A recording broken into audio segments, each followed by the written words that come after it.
Bonjour, comme la plupart d'entre vous, j'ai reçu dans ma boîte aux lettres un tract de Monsieur Yvon Bourrel, notre maire.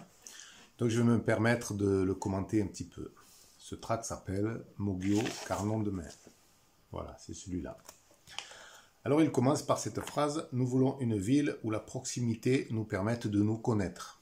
Alors ça, c'est assez rigolo, somme toute. On va le prendre avec humour. Monsieur Bourrel brigue son 4e mandat. Avant ses 3 mandats de maire, il était premier adjoint.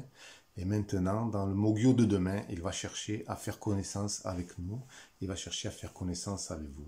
Je crois que c'est un petit peu dramatique. Alors dans ce tract, il parle ensuite d'une ville où vous êtes un citoyen acteur de votre avenir. Alors bien sûr, ça fait longtemps que l'on réclame une démocratie plus participative, une démocratie plus coopérative. Mais jusqu'à aujourd'hui, nous avons toujours reçu une fin de non-recevoir de la part de M. Bourrel. Il est écrit: nous voulons une ville durable et renaturée. Alors renaturée, oui, avec re. Re pourquoi? Parce que notre maire a dénaturé la ville. Il l'a minéralisée, il a mené une politique du béton et il a abattu, je dis bien abattu, des centaines d'arbres, et je pèse mes mots, des centaines d'arbres abattus sous les 3 mandats de M. Bourrel. Ensuite, une ville durable, bien sûr, une ville durable. Il parle de transition énergétique. Donc je vous rappelle qu'aujourd'hui, des agriculteurs qui demandent par exemple des panneaux solaires sur leurs bâtiments agricoles, on le leur refuse. Au centre-ville, c'est pareil.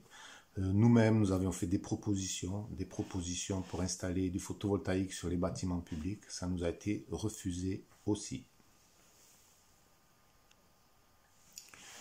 Le maire est en photo, à bicyclette, sur ce tract, à bicyclette sur une voie verte. Alors oui, il y a une voie verte qui est en construction, qui est en cours d'aménagement, qui va relier Carnon et Moguio, le long du canal Philippe Lamour. Mais cette voie verte, lorsque M. Bourrel était président de l'agglomération du Pays de l'Or, il ne la voulait pas. On lui avait fait des demandes, on lui avait fait des propositions. Il avait refusé de négocier un partenariat avec BRL, gestionnaire du canal Philippe Lamour. Donc cette voie verte, elle est en cours de construction, elle va se faire, mais elle n'est pas à mettre au crédit de M. Bourrel. Dans ce document, M. Bourrel parle de la Fonte de Moguio comme un projet d'habitat écologique et d'habitat accessible. Alors, ces 2 termes sont entièrement faux pour ce qui concerne la Fonte de Moguio.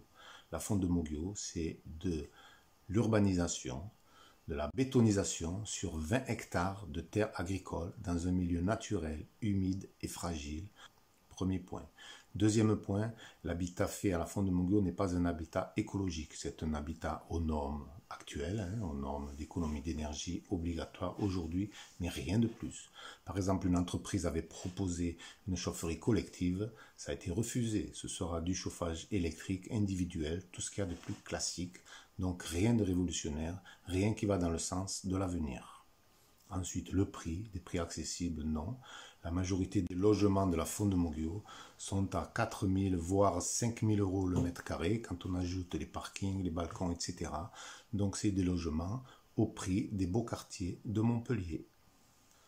M. Bourrel parle des acteurs économiques, parle de la zone aéroportuaire. Alors le développement qui est fait dans cette zone n'a rien d'un développement d'avenir, n'a rien d'une économie de prospective.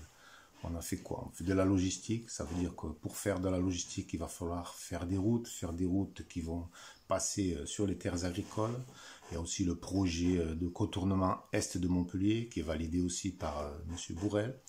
Et puis ensuite, voilà, on a fait venir le siège du Crédit Agricole. Oui, il est parti de Latte, notre voisin, pour venir à Moguio. C'est pas ça du développement économique, c'est pas ça du développement d'avenir.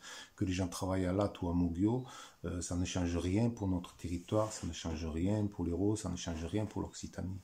Donc il n'y a aucune prospective, il n'y a aucune vision sur le développement économique de notre territoire. Merci de m'avoir écouté.